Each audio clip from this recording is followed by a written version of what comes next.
हरिओम. भगवद्गीता बोध योगदास श्री जयगणेश जोशी यांनी केलेले निरूपण. अध्याय 13 क्षेत्र क्षेत्रज्ञ विभाग योग.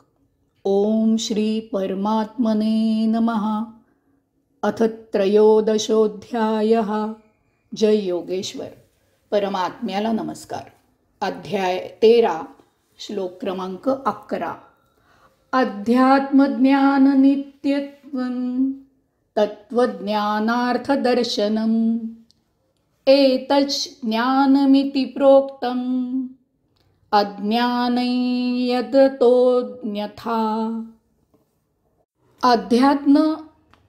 अध्यात्म ज्ञानाप्रमाणे सदा सर्वदा रत असावे. आचरणात तत्त्वज्ञानाचे दर्शन घडवावे.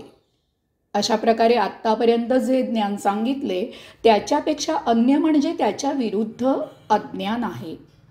क्षेत्रज्ञ याबद्दल सांगून झाल्यावर भगवंत श्रींनी श्लोक क्रमांक 7 पासून श्लोक क्रमांक 10 पर्यंत ज्ञान म्हणजे काय ते सांगितले.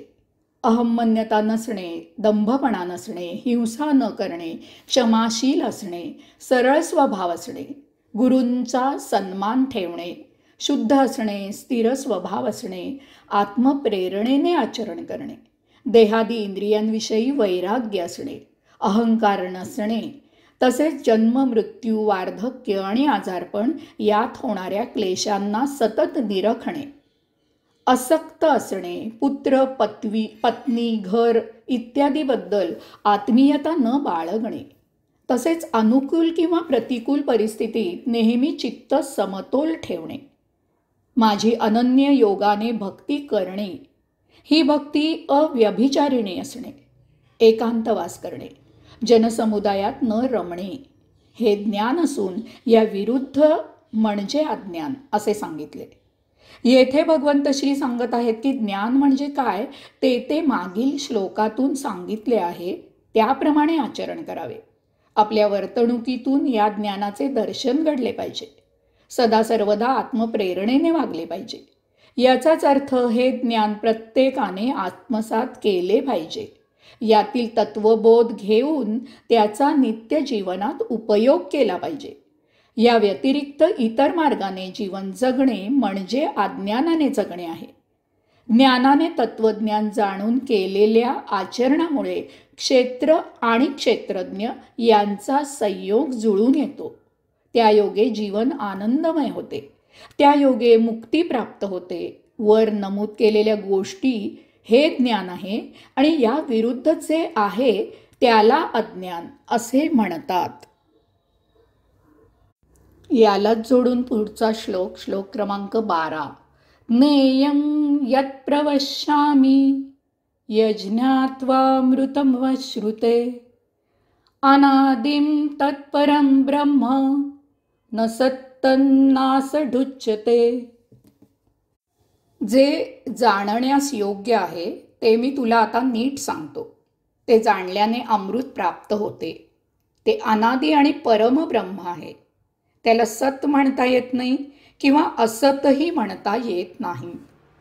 जे जाणण्यास योग्य आहे ते मी तुला आता नीट सांगतो. मागील श्लोकातून भगवंत श्रींनी आपल्याला ज्ञान म्हणजे काय ते सांगितले. विश्वात ज्ञान अनेक प्रकारचे उपलब्ध आहे, परंतु त्यापैकी जाणण्यास योग्य असे ज्ञान आपण जाणून घ्यायचे असते. भौतिक वस्तू जगताचे सर्व ज्ञान प्रत्येकाला उपयुक्त असतेच असे नाही. जो तो ज्याला त्याला योग्य असेच ज्ञान शिकतो. उदाहरणार्थ कपडे शिवणाऱ्याला अभिनय कसा करावा या ज्ञानाचा फारसा उपयोग होत नाही, तेव्हा कपडे शिवणाऱ्याला अभिनयाचे ज्ञान जाणण्यास अयोग्य आहे. अशा प्रकारे अनंत ज्ञानापैकी आपल्याला जीवनोपयोगी असेल तेच ज्ञान आपण शिकतो. बाकी ज्ञान आपल्या दृष्टीने निरुपयोगी असते. परंतु भगवंत श्री येथे भौतिक ज्ञानासंबंधी सांगत नाहीत. येथे भगवंत श्री ज्ञेयम असा शब्द वापरलेला आहे. हे ज्ञान असे आहे की ते जाणल्याशिवाय नरदेहाची पूर्तता होत नाही. हे ज्ञान जाणून घ्यावेच लागते. जर ते ज्ञान जाणले नाही आणि विश्वातील बाकी सर्व ज्ञान जरी जाणले तरी त्याचा काहीही उपयोग होत नाही. परंतु जर हे ज्ञान जाणले तर बाकी कसलेही ज्ञान जाणायची आवश्यकता राहत नाही. भौतिक ज्ञान कितीही जाणले तरी अनंत असे भौतिक ज्ञान जाणून घेणे सतत शिल्लक राहील. कारण भौतिक ज्ञानाचा पसारा अनंत आहे. एका ज्ञानलालसेतून शेकडो नवीन प्रश्न उत्पन्न होतात.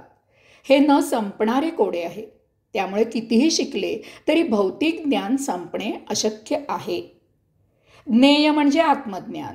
या ज्ञानाची गहनता आणि महानता खूप आहे.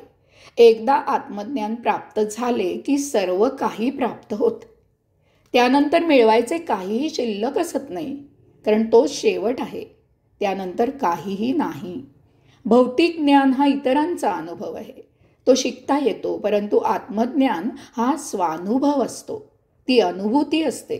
ती स्वतःलाच मिळवावी लागते. यास्तव भगवंत श्री सांगत आहेत की मी हे ज्ञान तुला नीट समजावून सांगतो. ते जाणल्याने अमृत प्राप्त होते. आत्मज्ञान प्राप्त झाले की अमृत प्राप्त होते. क्षेत्र आणि क्षेत्रज्ञ यांचे पृथक्करण होते. आपण देहापासून अलग होतो. आपण म्हणजे तो मरणधर्मात देह नाही. हे ज्ञान झाले की कसलीच भीती उरत नाही. जीवन म्हणजे एक आनंद यात्रा होते. आपण जीवनाला साक्षी राहतो. त्यामुळे आपण भयमुक्त मृत्युंजय होतो. सर्वत्र परमात्म्याचे दर्शन होते. देहभाव शिल्लक नसल्यामुळे आपण रिपूंच्या अतीत प्रविष्ट होतो. ते अनादी आणि परमब्रह्म आहे. ज्ञेय अनादी आहे. ते सतत असणार आहे. परमात्मा सतत असतोच. त्याला आरंभ नाही आणि त्याला अंतही नाही. तोच केंद्रबिंदू आहे. तोच परीघ आहे. तोच उत्पत्ती आहे आणि तोच स्थिती आहे आणि तोच विनाश आहे. त्याच्यातूनच सर्व काही बाहेर येत आहे. त्याच्यातच सर्व काही लय होत आहे. त्यामुळे त्याला परम असे म्हटले आहे. त्याला सत म्हणता येत नाही किंवा असतही म्हणता येत नाही. सत असत हे द्वंद्व आहे. हे विश्व द्वंद्वावर चालते. द्वंद्व नसेल तर विश्वाचा कारभार चालणार नाही. जे नष्ट होते ते असत आहे. परमात्मा अविनाशी आहे. त्यामुळे तो असत नाही. त्यामुळे ओघानेच तो त्याच्या विरुद्ध सतही नाही. सत आणि असत असे म्हटले की दोन वाटे आले. परमात्मा तर एकच आहे. तो वाटला जाऊ शकत नाही, कारण सत असत ही जोडी आहे.